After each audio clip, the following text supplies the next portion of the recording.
Gérard, excuse-moi. Oui, bonjour à toutes et à tous, bonjour à Michel.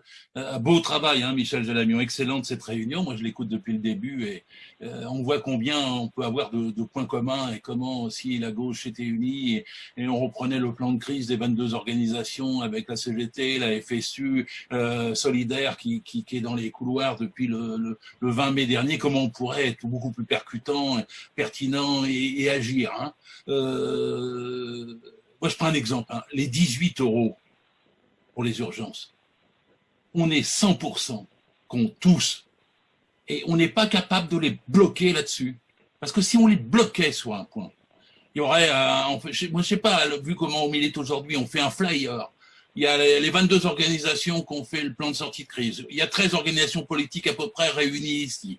On met 30 signatures d'organisations. On fait le flyer pour non 18 € et pendant des jours et des jours et des semaines, on le passe à des centaines de milliers et de millions d'exemplaires sur les réseaux sociaux. Ça finira par percer. C'est une des manières de militer qui nous est imposée aujourd'hui. Et sur 18 €, c'est facile, c'est simple, on les tient tous.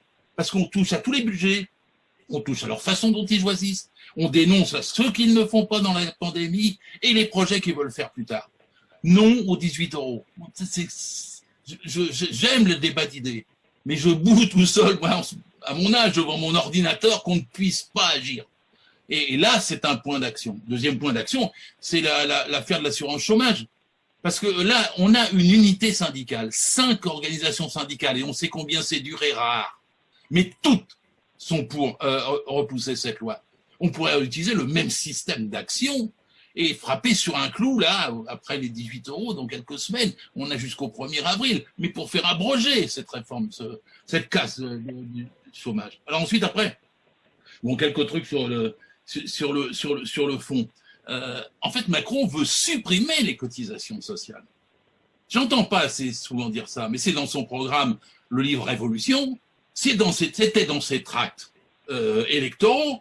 Et il l'a dit un jour dans le débat avec Edoui Plenel à la télévision, nous allons supprimer les cotisations sociales. Eh bien, je pense que c'est le plus gros point de contre-attaque et de dénonciation.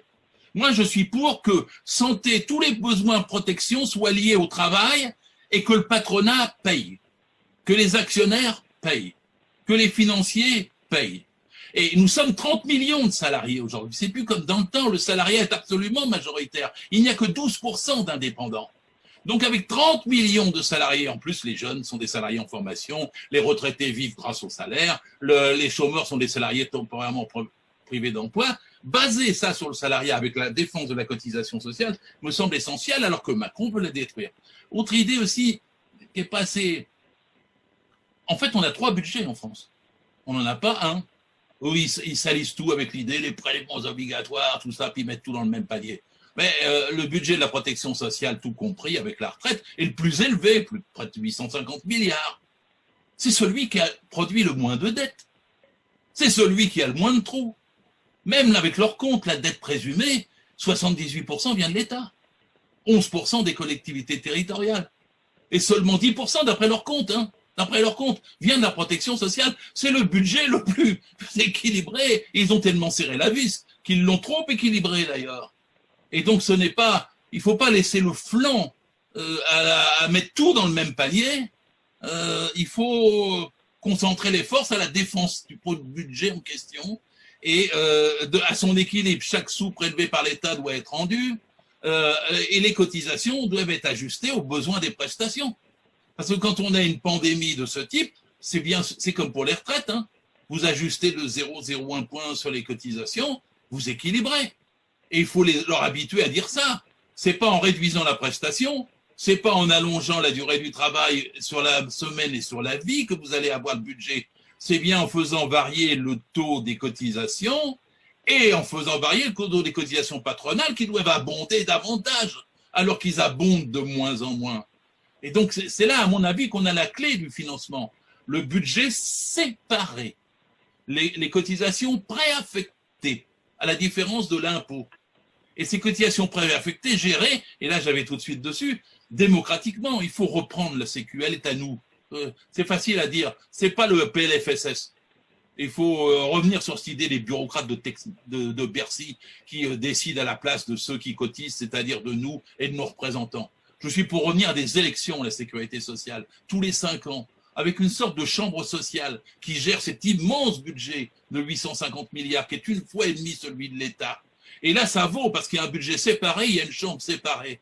Et cette chambre, elle doit être élue démocratiquement, un humain, une voix. Je suis pas pour le paritarisme avec 50-50 patrons syndicats. Un humain, une voix, que les patrons aient leur place. C'est-à-dire à peu près 11% des voix là-dedans. Et que nous gérions cet argent qui est extrait de nos cotisations sociales, qui est en fait notre salaire brut. Jamais on ne répétera, à mon avis, assez ça. Et donc, les élections démocratiques, en plus, ça serait bien. On aura un système qui permettrait de voir la représentativité réelle des syndicats. Parce que quand il y a un vote qui est direct, on voit qui représente qui par rapport aux salariés. C'est quand il y a des votes indirects, médiés, calculés par les DRH et le ministère, qu'on n'y voit pas clair sur la vraie représentativité syndicale. Mais quand il y aurait des élections directes une fois tous les 5 ans, il y aurait la représentativité syndicale, il y aurait la gestion des caisses sociales et des caisses de retraite. Et là, nous aurions un système qui me semblerait, moi, infiniment supérieur à celui que nous connaissons aujourd'hui. Et pour finir, je voudrais dire sur la Sécu et tout ce système de complémentaires et de mutuelles dont tout le monde a parlé avant moi, quoi. Bon, je veux dire, en mutuelle, moi, je regarde à mon âge et sur ma retraite ce que je paye en complémentaire pour la MGAS, mutuelle et tout ça, c'est énorme. Je suis pour une seule cotisation. Je suis pour qu'elle soit progressive, avec un plafond, mais qu'elle soit progressive. Et je suis pour qu'il y ait plus de mutuelles, je m'excuse pour les mutualistes.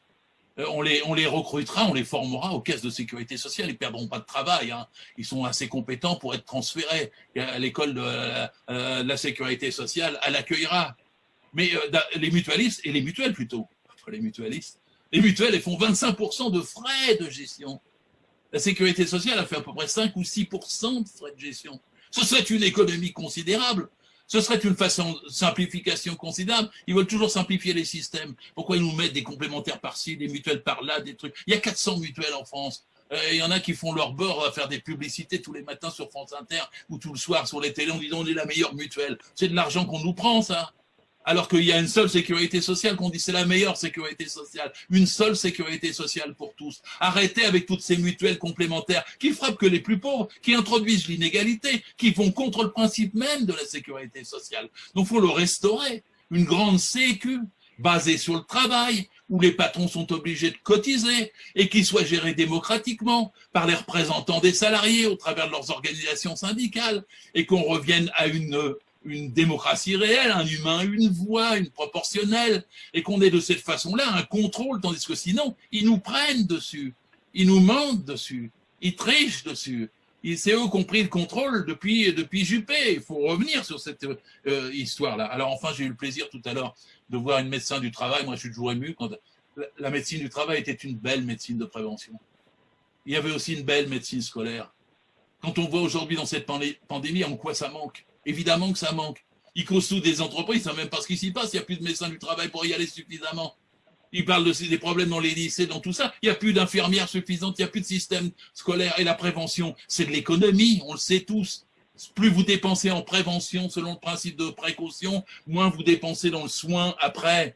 Et donc, c'est quand même là qu'il faudrait investir de façon absolument considérable. Et je termine sur le fait qu'on est beaucoup d'entre nous, si j'ai bien compris, pour une 6e République. Ça serait quand même mieux d'avoir une chambre sociale qu'un Sénat. Je m'excuse pour Marie-Noël et la camarade du PC. Mais là, il y aurait 2 chambres, un bicamérisme avec le budget global de l'État, avec tous les aspects régaliens. Et il y aurait un aspect social, protection sociale jusqu'aux retraites qui permet à l'ensemble des habitants de ce pays de vivre de la jeunesse jusqu'à la fin. Et alors la fin, est-ce qu'il faut une 5e branche de sécurité sociale? Alors j'entends le débat. Moi, j'incline plutôt oui, si c'est basé sur une cotisation. C'est-à-dire s'il y a une ligne qui se rajoute, comme il y a sur les bulletins de paye, avec 0,1, 0,5, etc., équilibré pour faire face à la prestation et qui permettrait de rentrer la dépendance dans le cadre du système que je viens de décrire en matière de sécurité sociale. Je vais même vous dire quelque chose. Moi, je pense que ça devrait être aussi le système qui devrait être appliqué pour une allocation autonomie jeunesse entre 18 et 25 ans, et avec le même système de cotisation, les jeunes étant des salariés en formation.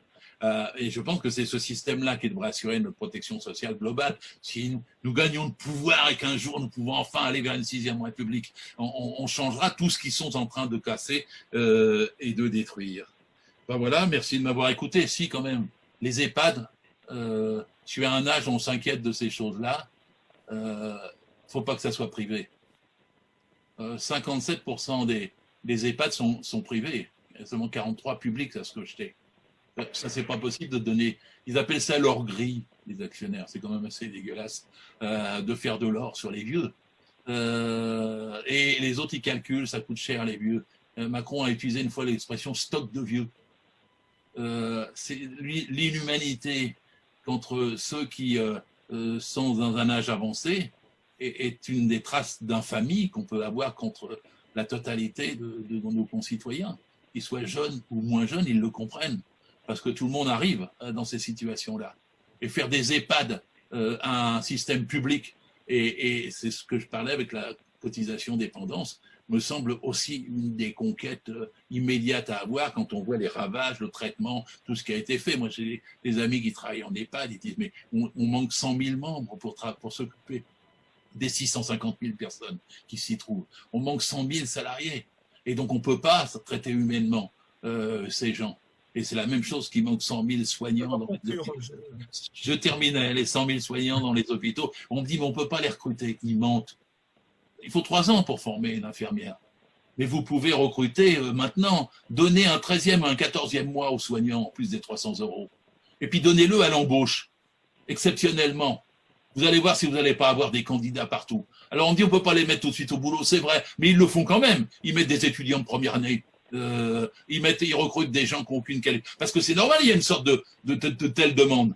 Mais on peut prendre des gens qui soient des aides-soignants, qui participent à ça, qui se forment provisoirement, je sais bien ce que je dis, c'est pas iconoclaste sur le tas, et puis qui vont commencer à apprendre le métier de cette façon-là, dans cette circonstance terrifiante que nous vivons. Mais pour ça, il faut leur donner l'argent, un 13e et un 14e mois, tout de suite, à l'embauche. Et vous allez voir les gens arriver. Merci beaucoup. Merci.